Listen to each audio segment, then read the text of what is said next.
자동화 설비가 아닙니다. 이거는 그냥 컨베이어 벨트예요. 이송용 벨트. 자동화도 없이 그냥 사람이 다 하고 있는 거예요. 그 와중에 반찬까지도 만들어가지고 반찬 새벽에서 하고 있어요. 이 조그만 물류센터에서. 자, 특징을 보시면 이겁니다. 이게 지금 끌고 다니는 게, 보고 있는 게 루트라고 불리는 시스템이에요. 루트라고 불리는 스마트폰의 프로그램인데, 이 루트 프로그램을 보면은 내가 어떤 상품을 어디 가서 몇 개를 포장해야 되고, 또 패킹하는 사람들은 내가 이걸 갖다가 어떤 방식으로 포장해야 되고, 주문하는 사람들은 내가 어떤 식의 재고 관리 어떻게 되고, 이게 다 통합해서 관리가 되는 이 시스템입니다.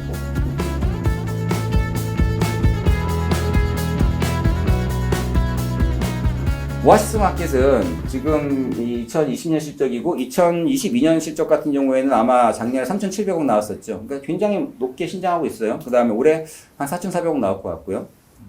특징이 뭐냐면은 이커머스 온라인몰, 특히 신선식품을 새우 배송하는 온라인몰 중에서 유일하게 흑자가 나고 있습니다. 흑자가. 뭐 이커머스 기업 중에 흑자 나는 데 없잖아요.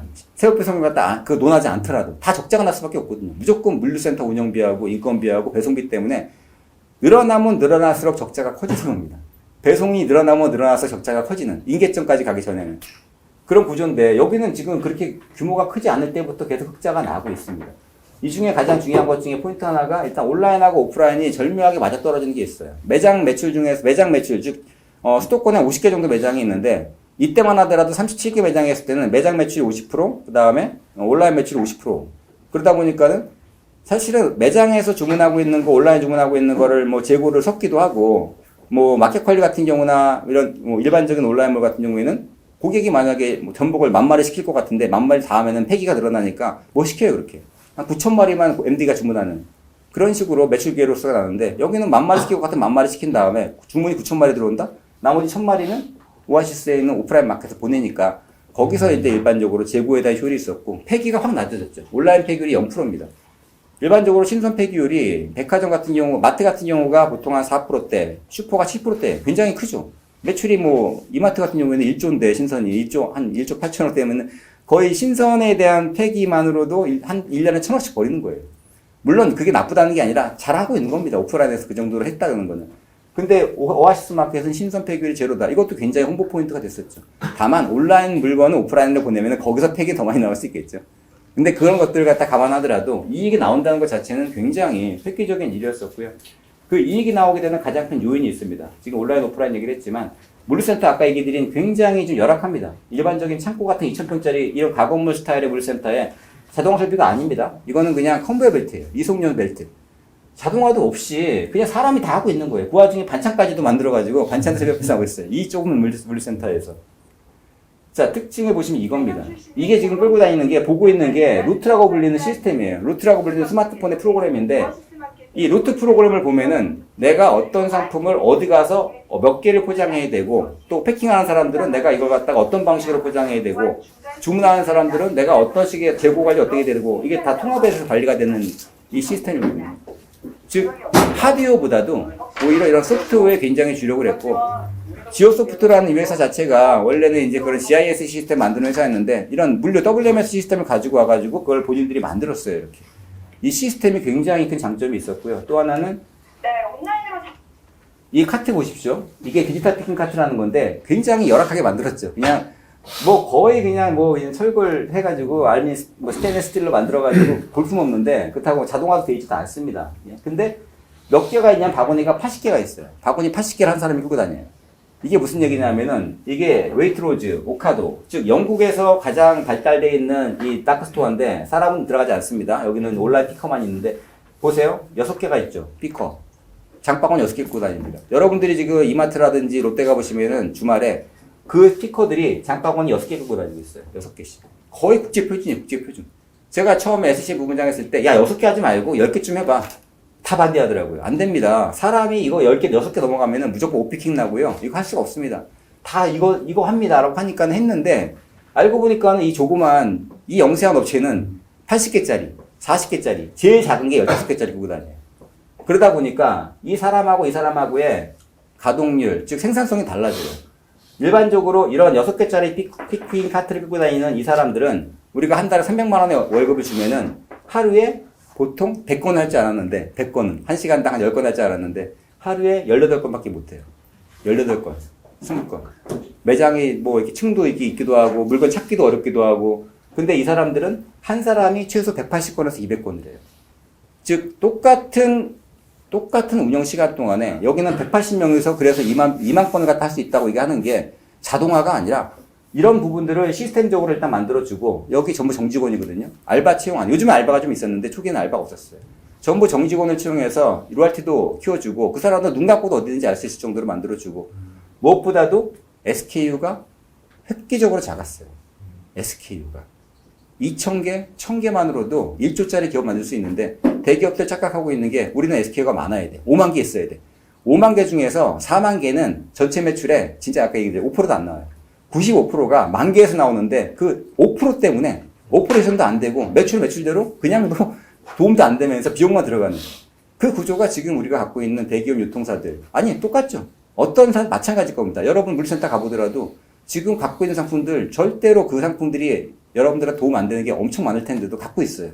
나도 모르겠는 내가 발주한 거 아니고 MD가 발주한 거고 회사가 갖고 있으라 그런 거고 물류가 해야 될 거, SCM 해야 될 거는 그런 것들을 먼저 분석해서 정말 좋은 상품만 가지고 자동화를 하더라도 그것만 해야 되고 자동화가 안 되더라도 2,000개, 3,000개만 갖고 돌렸을 때 그랬을 때 한 하루에 2만 건을 할 수 있는 거지. 오아시스, 마켓코리도 마찬가지였습니다. 거기도 2, 3천 개밖에 없었어요. 그런 회사들이 SKU 욕심내가지고 3만 개, 5만 개 가져갔으면 100% 실패했었을 겁니다. 즉 여러분이 갖고 있는 상품 중에서 버릴 거부터 생각하셔야 돼요. 버릴 거부터 버리고 그 다음에 정말 좋은 상품들을 사람이 할 수 있는 영역까지 최대한 키워주고 나머지는 자동화, 반자동화를 갖다 그때 생각을 하셔야 하는 거죠. 자, 마지막으로 제가 이거 얘기 드렸죠. 이제 마지막인데 오아시스 1번 난. 여기 혹시 1번 난 드셔보신 분, 안 드셔보신 분 물어보면 오아시스 아신다. 자, 나 오아시스 알고 있다. 알고 있다 무슨 데 알고 있다. 아직도 모르시는 분이 있어요. 시켜봤다. 야, 그렇다면 이게 이 정도입니다. 왜냐하면 제가 100명한테 물어보면은 한 10명밖에 몰라요, 지금도. 저건 뭐야, 듣보잡을 갖다 왜 얘기하고 있어. 근데 그 사이에 오아시스가 마켓코리를 뒤쫓는 가장 강력한 컨텐더가 됐고요. 지금 엊그저께 뉴스 보시면 알겠지만 저 회사 시가총액 2조까지도 지금 불렀다가 지금 상장 준비하고 있습니다. 여기 있는 회사 중에서 2조짜리 회사가 거의 없을걸요. 대기업도 그런 회사가 없잖아요. 이 회사가 지금 했던 2조가 될 수 있었던 회사. 지금 물론 이제 상장이 좀 아직까지는 불확실하긴 하지만 이게 1번 난이라는 건데 일반적인 계란은 마트에서 드신다면 2번 난입니다. 이마트나 백화점에서 하시는 계란이 2번 난이에요. 그게 동물복지 유정란, 뭐 친환경 그런 것들. 케이지가 좀 넓어요. 근데 1번 난은 풀어놓고 키우는 거예요. 완전 자유방사. 풀어놓고 들로 산으로 뛰어다니면은 그거 하나하나 찾아가지고 하나하나 집어넣고 하나하나 포장하는 생산비가 60%가 더 들어가요.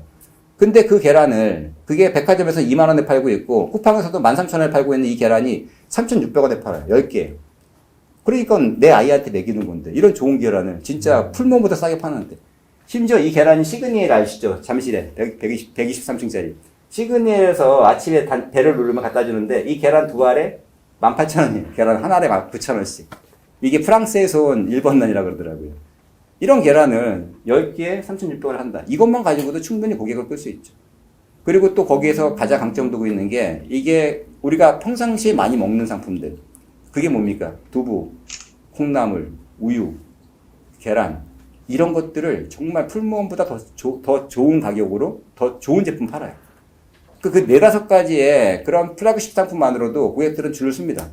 작년에 80만 명이었던 회원이 지금 130만 명이 됐어요. 거의 1년에 2배씩 늘어나고 있죠. 광고비가 얼마 들어갔냐면은 마켓컬리가 100억 태웠을 때 8만 원 들어갔었어요. 광고비가 필요 없죠. 부정 광고가 되니까. 이게 과연 그러면은 성공하기 위해서 자동화가 필요한 건지 계속 고민해야 될 부분. 제가 실패했던 부분. 왜 그리고 자동화를 갖다 그렇게 염원을 하는지 계속 제가 얘기를 드리는 부분이고요. 여기는 그래서 이렇게 상품 취급 원칙이라든지 PB를 기획하는 그런 원칙이라든지 그런 것들이 굉장히 그래도 나름대로는 갖고 있습니다.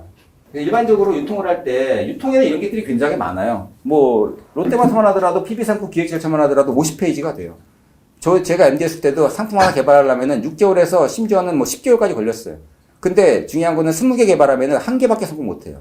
이마트도 그렇고 롯데도 그렇고 PB라는 게 원래 속성상 그래요. 왜냐면은 그걸 갖다 아무리 FG 뭐 우리가 아무리 분석을 하고 뭐 이걸 수요 요청 조사를 하고 디자인 연구해도 실제로 그때가 나왔을 때는 이미 시대가 지나간 것도 있고 안 맞는 게 너무 많은 거예요.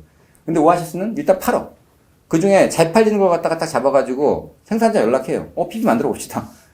팔아보고 잘 팔리는 거 PB 만드는 거하고 팔릴지 안 팔릴지를 만드는 거하고 이게 자체가 다른 거죠. 속도도 엄청나게 빠른 거고. 그 대신에 그런 걸 원칙을 좀 정확히 정해서 거기에 대한 부정이 없도록만 관리해 줄 수 있다 그러면은 이런 것들이 이제 물류센터를 운영하는 데 중요하다는 거죠. 그래서 얘기 드리는 겁니다. 자동화가 중요한 게 아니고 물류라는 게 이제는 커머스가 되는 거고 리테일이 되는 거기 때문에 유통 포럼에 있는 이 여태까지 리테일에 있는 그 노하우들을 어떻게 물류센터에다 접목할까? 그것도 이 다양한 분야에 있던 마케터도 있고 SCM도 있고 MD도 있는데 그런 부분에서 각 오프라인 매장에 있는 운영했던 그런 노하우들을 모아서 물류에다가 접목하는 게 굉장히 중요하고요. 그래서 지금 제 후배들도 쿠팡에도 많이 가 있고 G마켓도 많이 가 있고 반대로 많이 오기도 하죠. 그들이 바라는 거는 이 오프라인에서 쓰고 있었던 그러한 노하우들, 그러한 매뉴얼들, 그거를 WMS라든지 TMS에다가 넣기 위해 가지고 뽑아오는 겁니다. 그래서 그런 부분들 만나보면은 그 얘기를 많이 하더라고요. 특히 홈플러스에 있는 친구도 가가지고 홈플러스 테스코 글로벌 표준이 다 그쪽에다 접목해가지고 하기도 하고 롯데도 많이 가서 해주기도 하고 물론 뭐 이런 거 비밀이 없죠. 서로 지금은 다 오픈돼 있기 때문에. 근데 그런 것들이 계산이 되고 있는 시대고요. 마지막으로 셀프 환불 시스템이라 그래서 이건 약간 특이점이 있는 것 같아요. 제가 아까 헬로네이처 얘기했는데 헬로네이처에서 상품 하나 반품을 갖다 하려고 한 정확히 3주가 걸렸어요. 카톡으로 하고 전화하고 메시지 보내고 와 그러더니 한 달 있다가 문 닫더라고요. 거기가 진짜 너무 짜증이 났는데 오아시스는 내가 만약에 계란 샀어요. 계란 10개 중에서 3개가 깨졌어. 그럼 거기다가 3개 깨졌다고 30%라고 치면은 구매 내역에서 포인트로 바로 들어옵니다. 보지 않아요. 사진만 올리면 됩니다. 자, 셀프 환불 시스템 만들었을 때 처음에 이거 만들면은 이 악성 블랙 컨슈머 때문에 망한다 그랬어요. 근데 대표님 마인드가 좀 열려있으니까 아니다. 우리나라 그렇지 않다. 실제로 근데 그게 훨씬 더 좋았던 게 뭐 우리가 쿠팡이나 마켓컬리 환불할 때는 뭐 계란 사가지고 중간에 한 개 깨졌다. 100% 환불 받잖아요. 가져가지도 않아요. 근데 여기는 한 개 깨졌다 그러면 딱 10%만 환불해주면 되는 거니까. 금전적으로 손해볼 게 없는 거죠. 거기다가 요즘에는 콜포비아잖아요. 사람 받는 거 무서워하죠. 젊은 친구들. 그래서 그렇게 우리가 우리 일반적인 쿠팡 이츠라든지 배달함지 뜬 것도 전화하는 게 무섭기 때문에 앱에다가 치는 거 선호하잖아요. 즉 이런 서비스가 우리는 이해 못하겠지만 젊은 친구들한테는 이게 최고의 서비스인 거예요. 사람 만나지 않고도 내가 바라는 거를 말 한마디 없이 해주는 거. 거꾸로 생각하셔야 됩니다. 불편한 서비스가 아니라는 거죠. 이건 당장이라도 우리가 도입할 수 있다 그러면은 생각할 필요성이 있는 거죠. 자, 그래서 지금 1조에서 2조를 갖다가 보고 있다고 하지만 아직까지는 근데 옛날하고 다르죠. 지금 만약에 옛날 같았으면은 이제 2조도 받았겠지만 지금은 솔직히 지금 약간 상장이 불투명하긴 합니다. 그럼에도 불구하고 여기 지금 대기업도 와 계시잖아요. 한진도 있고 뭐 여기에 뭐 아니면 우리 대기업 중에 보면 생표라든지 대상이라든지 그 회사 시가총액이 1조가 안 되죠. 보통 뭐 생표식품은 1,800억, 한진도 한 4, 5천억 선? 그 회사가 나쁘다는 게 아니라 그게 일반적으로 오프라인 회사들이 가는 가치라는 거죠. 근데 이 구멍가게입니다. 2018년도에 처음으로 세액 배송을 했었고 5개의 구멍가게에서 출발했던 이 회사. 이 회사가 불과 세액 배송을 한 시점부터 5년 만에 1조라는 그 기업 가치를 인정받는다.